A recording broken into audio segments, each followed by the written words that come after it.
We welcome Kasey Kane, driver of the number 5 Farmers Insurance Chevrolet, who finished third in today's Pure Michigan 400. Kasey, talk a little bit about the race out there today. Oh man, there's a lot that went on for us. We had a really good, awesome Farmers Insurance Chevrolet at the start. Tracked down Mark Martin, who was hung up behind a couple slow guys, and I thought I might as well try to pass him and then try to pass those guys because Mark was just, I don't know if he was really tight behind him or just cruising behind him, but either way, I wanted to get by those three. And next thing I knew, the 47, the 42 were crashing, and Mark was in there, and so I slid into it. You're just going so fast, there wasn't a whole lot you could do. So we all kind of went sliding through there. I slid through the grass and thought it had to destroyed my car, but fortunately it just pushed the right front fender in. The guys were able to pop it out and go from there, and we came back to third. So it was solid, solid day, solid recovery. Fortunately, thankfully, that when Mark Martin slid down pit road, he ended up halfway in our pit, and one of our guys got hit a little bit by a tire, and thankfully he didn't come any further into the pit, but his oil tank exploded, I guess, and stuff. So that was really close to, a really bad situation, but it turned out all right, and we're all lucky for sure. Good job, Brad. Joining Kasey now is Brad Keselowski, driver of the number 2 Miller Lite Dodge, who finished second in today's Pure Michigan 400. Brad, talk a little bit about your experience today out there. Sure, we'll get this a little closer here. Just a great day. I don't know what to say other than I was this close to getting what would have been one of the biggest wins of my career, and man, that would have been really special. But it wasn't in the cards today. My team's done an excellent job over the last few weeks of, hitting their marks and executing on all fronts, no mistakes, and solid cars. And I'm very proud of that. Just extremely proud of that. We're in a great position as a team as the chase is about to start here to make some noise, and I'm just feeling lucky to be there. But then, of course, we obviously want to win, and I can taste the legitimacy of being a championship contender, and with a little more speed, I think today we could have got us a win, and I know in the chase we can get us a bunch of them. So I'm just proud of where we're at and ready for the chase to get going, but a little bit more speed, and, man, I feel like we could have had it today, so it's hard not to think about that, but a great effort by my guys to get us where we were, and I'm very, very proud of that. Okay, we'll open it up for questions. We'll take questions down here for both gentlemen, then we'll go upstairs. We'll start in the back with Stan.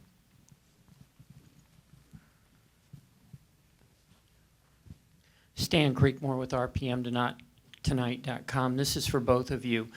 With Friday and Saturday being so different in weather than today was, how well did you adapt at the very start of the race to the track being so different?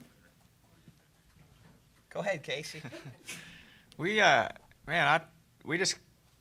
felt pretty good yesterday in final practice, and but I was a little bit tight and thought we'd free up a touch, so we did, and it wasn't enough. I was kind of tight when the race started today, but when the sun was out, I was sliding kind of all 4 tires, so it was, it was just, the track was just a little bit slipperier today. The speeds were a little bit slower, but not a ton. When there was cloud cover, I felt like it was pretty similar. So, for us, it was small changes, and the car stayed really close. I felt the track was pretty consistent, actually. My car drove very similar. Okay, we'll take one up here from Terry.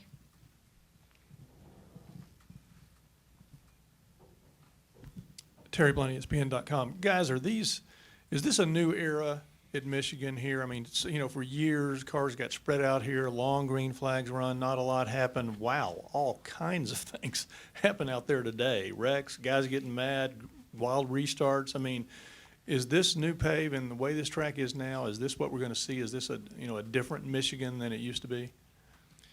Well, I'd say we're all fighting for a small piece of pavement right now. So fortunately, the track actually opened up a good bit today from the first race, which was nice. But the restarts are still really tight, and there's you can make up the most ground right there or lose the most. So it's it's a tough point of the race, but you just try to do the best you can there. And I think as this track goes, I think by the time we come back next year, it's going to even be better and wider. And I don't think it'll take a real long time, and we'll be racing all over the track like we used to. But either way, it's smooth. They did a great job repaving, and I enjoy coming up here. I've always enjoyed coming here, but I like the track how it is now, and I think next year it'll even be, a little bit racier than what it is now. Brad, did you want to address that? Well, I just think there's big discrepancies in the cars right now. I think that there's certain parts and pieces that are on the cars that are making them quite a bit different to where we're seeing different paces throughout the field. I think there's probably a half dozen to a dozen cars that are drastically faster than the rest of the field, and that's disrupted the parity and created a lot of side-by-side action that is maybe good, maybe bad. I don't know. It depends on who you are, but I think that right now in the sport, the cars are perhaps the most separated than what we've ever seen. I think you look at qualifying, the pace difference between the pole and 20th was over a second. We haven't seen that in over 10 years in this sport. I think there's a major pace discrepancy now. I don't think that's necessarily a bad thing, but that's just an observation to your note, and that creates more side-by-side racing, which opens up the possibilities and potential for issues like you described. Okay, we'll take a question here from George, and then we'll go up to the press box for questions. George Poley, the Macomb Daily. Brad, the last 2 weeks, you've been a very gracious runner-up. Once the chase starts, you get to Chicago. Our second place finish is going to cut it for you, or Sure, that's a good question. If anything, you should be more upset now about not winning than even still in the chase, because those bonus points mean a lot for the chase. Where consistent solid place finishes without risking a bad day probably means, whoa, damn, that's the first time I'd seen that. Yeah. Jeez. Said it just sliced right into the car. My God. But consistent days and finishes in the chase are extremely important. So, you'll probably be happier with second in the chase than what you would even be here today. That's kind of my opinion on that. But this is my home track. I want to win here just as bad as I want to win a race in the chase, probably more. So there was a stretch where I felt like we were going to win it. I had some goosebumps going on. But, it wasn't meant to be, and I'm still very proud of the effort. All right, we'll go to the press box for questions. Monty Dutton, Gaston Gazette. Brad, when you had the lead, but 8 or 9 laps to go, what was your situation? You had to know that holding off Johnson was going to be a really tough task. And you're going to do the best you can, but did you think you had a really good shot, or did you think you were just sitting duck? I didn't know how much Jimmy had been holding back, and when he pushed the trigger right there when he passed me, it was clear that he'd been holding back a lot. It's hard to know those things. You never know how hard a driver is pushing. But obviously he wasn't going 100%, and when he did, he was clearly the class of the field. So that was quite a sight to see.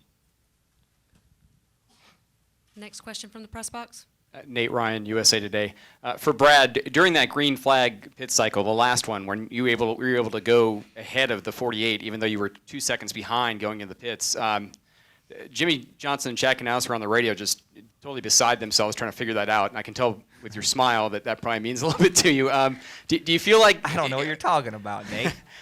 Was that a statement for you today? I mean, just not, you talk about how your team has really stamped itself maybe as championship contender today. Is that a big part of it? You guys kind of snookered the 48 a little bit today? Well, the 48 has the most speed and the best history as far as the chasing is concerned. But it's my job to not roll over and give it to them. And we're doing everything we can do, and we nailed it on that last green flag sequence. And I'm proud as hell of my guys for doing that. And although they might have the most speed, we're not giving up. And we're going to make them, we're going to keep them honest through this chase. And that's our goal. And I think it's good to know that they're frustrated, because they should be. We nailed it.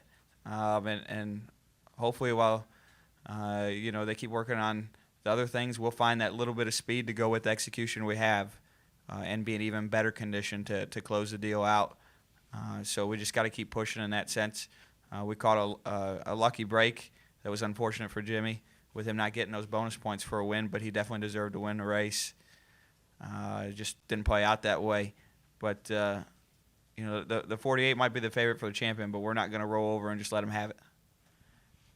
Next question from the press box. Hey, Spencer, Fox Sports for Kasey. Can you take us through the wreck and what was going through your mind and what the crew had to do to get you back into position to be a contender? Should I think you may repeat have- that for you, youngster? Yeah, sorry about that. We were having a conversation here, Yeah, Lee. I could tell.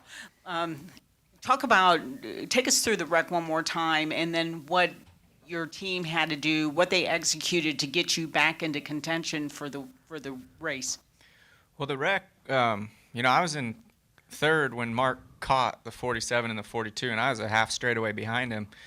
Got into second, reeled those guys in a hurry because Mark was held up so bad by the two in front of him. But I don't know, Mark must have been tired or loose or whatever, but he was really struggling to get to the inside or the outside of those guys. So I got there and I thought I would try to pass Mark, and then about that time the 47 just got loose from what I could see. I don't know, maybe the 42 was I'm not sure if they touched or not. It was hard to tell, but the 47 started spinning, and then we just all tried to miss it. And I slid through the grass, didn't injure the car too bad, just a little bit right front damage, which the team did a nice job of pulling out. Mark took off towards our pit stall and exploded into that wall. And from there, we just battled back. We fixed the right front. We had good pit stops. We had a nice strategy to get back to pass some of those cars, not all on the racetrack, pass them in other ways. And I just felt really good about our speed. Our car's been really fast, and we've been pretty consistent as a team. And that's what we want to make it to the chase. That's a big part of our season, and big something that we're really shooting for. And I think our team's done a great job of that. So we put another solid day together, pulled away a little bit into 11th there, and it'd still be nice to get one more win and make that chase spot a lot more, just make it happen. But we'll see. We have some good tracks to go still, so we just need to keep running up front. Okay, final question from the press box. Dave Hackenberg from Toledo Blade. A real quick one for Brad. A minute ago, you looked up and you said, "Oh, geez, my God," but we couldn't see what you were looking at. I presume it was the Martin crash? Yeah. It could have been a lot worse than it was. And Yeah.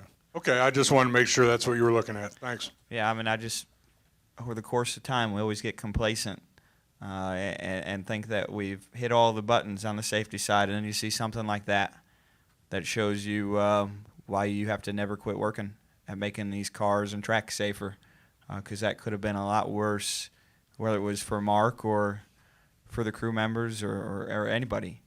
So it's just one of those moments where you realize that you might think that you have safety covered in this sport, but you never do. All right, we'll come back downstairs. I know we have a question over here to our right. We'll get a mic to you. If to Oakland Press here, that's for Brad. Does it give you any more of a sense of satisfaction, getting back to the Jimmy issue, that you were with Hendrick and then now you went to Penske? Some people said, how's he going to do there? Are they going to be able to be to the standards of Hendrick? And now you're racing neck and neck with Jimmy every week. Does that enter your head at all? And with that, not just Jimmy, but the whole organization, that you're contending with that team after you left? I try not to. It's a terrible way to live your life where you live it looking back at, missed opportunities. I'm trying to live it where I look forward at the great opportunity that I have now. I can't say I always do that. I'm going to say that there's definitely moments where you ask yourself what might have been. But I take solace in the fact of knowing that I probably would have never had the opportunity to work with guys like Paul Wolf and other guys that are on our team if it had gone another way. And I feel entirely thankful for those opportunities. Those don't come but once in a lifetime. And, I guess the thought enters your mind that it was never meant to be, and this was what was meant to be. And that makes me feel very fortunate, and that there was some higher calling in a way, but it's hard to always reflect on that, especially when you're struggling. But I'm not struggling now, so it's easy to say.